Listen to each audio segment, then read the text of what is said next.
A day in my life as a home baker. Being a home baker is not just about baking cakes. It's about showing up every single day. Bisan kapoy na, bisan usahay wala na gana. Kinahanglan yun mo lihok, kay walay mubuhat ani para sa ato, kundi kita ra gyud. My day usually starts with planning. Unsa nga orders ang need buhaton, unsay kulang nga ingredients, ug unsa pa ang dapat i-prepare.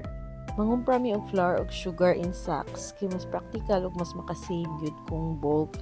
Dili lili mag home baker kung per kilo permi. Labi na kung daghang orders, mo na kung naa ko'y budget adto mi sa warehouse sa Liloan. Dito man pod mamalit ang daghang bakery diri sa Liloan. Pero dili man permi na atay dako nga budget.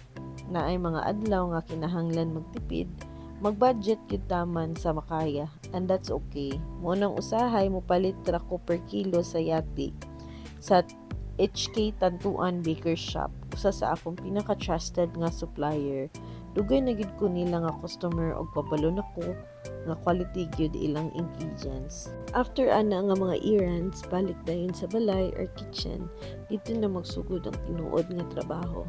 Mixing, baking, decorating. Usahay walay pahuway, usahay aptan og gabi. Nay mga adlaw nga kaapoy kaayo pero basta mahuman na ang cake ug makita na nimo nga nindot ang resulta, murag mawala ra jud ang kakapoy.